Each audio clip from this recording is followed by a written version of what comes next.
கடந்த 2009ஆம் ஆண்டு அமைக்கப்பட்ட தனியார் பள்ளிகளுக்கான கல்வி கட்டண நிர்ணய குழுவின் தலைமை பொறுப்பை வகித்தவர்கள் ஓய்வு பெற்றுவிட்டனர். அக்குழுவிற்கு புதிதாக தலைவர்கள் நியமிக்கப்படாததால் ஏற்பட்டுள்ள பாதிப்புகளை பதிவு செய்கிறது இந்த தொகுப்பு. தமிழகத்தில் தனியார் பள்ளிகளின் கட்டணத்தை நிர்ணயம் செய்ய கட்டண நிர்ணய குழு கடந்த 2009ஆம் ஆண்டு அமைக்கப்பட்டது. கடந்த 7 ஆண்டுகளில் இக்குழுவுக்கு தலைமை வகித்து வந்தவர்கள் ஓய்வு பெற்றுவிட்ட நிலையில் தற்போது இணை இயக்குநர் ஒருவரின் கூடுதல் பொறுப்பில்தான் இந்த குழு இயங்கி வருகிறது. தனியார் பள்ளிக்கூடங்கள் 10,000க்கும் மேற்பட்ட தனியார் பள்ளிக்கூடங்கள் இருக்கின்றது. இவற்றுக்கெல்லாம் கட்டணம் நிர்ணயம் செய்ய வேண்டும் என்றால் அவர்களிடமிருந்து அந்த விவரங்கள் எல்லாம் கேட்டு பெற்று அவற்றை பரிசீலித்து ஒவ்வொரு பள்ளிக்கூடங்களையும் வரவழைத்து அவர்கள் நேர்காணல் கண்டு அதற்கு பிற்பாடுதான் கட்டணம் நிர்ணயம் செய்ய முடியும். ஆகவே இது ஒரு நீண்ட நெடிய ஒரு வழிமுறை.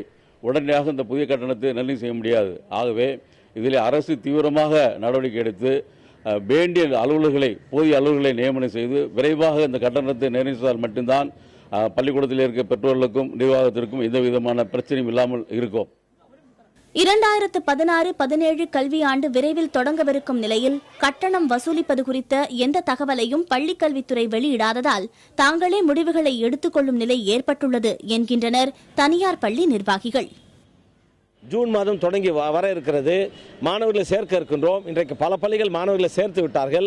அந்த பள்ளிகளுக்கெல்லாம் கல்வி கட்டணம் நிர்ணயிக்காததால் என்ன செய்வது என்று குழம்பி இருப்பதன் காரணமாக எங்கள் தமிழ்நாடு நர்சரி பிரைமரி மெட்ரிக் மேல்நிலை மற்றும் சிபிஎஸ்இ பள்ளிகள் சங்கத்தின் சார்பிலே எங்கள் மாநில பொதுக்குழு கூடி எடுத்த முடிவின்படி நாங்கள் உச்சநீதிமன்றம் உயர்நீதிமன்றம் அளித்திருக்கிற தீர்ப்பின்படி 15% ஆண்டுதோறும் உயர்த்தி கொள்ளலாம் என்று நீதிமன்ற உத்தரவின்படி நீதியரசர் இல்லாத போது நீதியரசர் நியமிக்காத போது வேறு வழி இல்லாமல் 15% கல்வி கட்டணம் உயர்த்தி வாங்கிக் கொள்வதில் நாங்கள் முடிவெடுத்திருக்கின்றோம். பல பள்ளிகளில் அதிகமான கட்டணம் வசூலிக்கப்படுவதாக பெற்றோர்கள் புகார் அளித்து அதற்கான விசாரணையும் நடைபெற்று வந்தது. தற்போது குழுவிற்கு தலைவர் இல்லாததால் வரும் கல்வியாண்டில் பிரச்சனைகள் உருவாகும் என்று அச்சம் எழுந்துள்ளது. இப்போ நிர்வாகம் ஃபிக்ஸ் பண்றது தான் ஃபீஸ். அவங்க ஏன்னா பெற்றோர்களுக்கு வேற வழி கிடையாது. அட்மிஷன் டைம் வந்துருச்சு.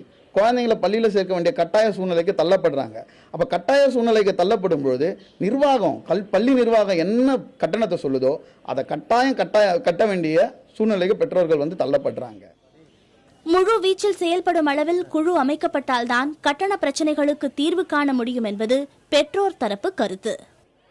தனியார் பள்ளிகளுக்கான கட்டணம் நிர்ணயிக்கப்பட்ட போதே அந்த தொகை பள்ளிகளால் வாங்கப்படவில்லை என்ற புகார் எழுந்த வண்ணம் இருந்தன.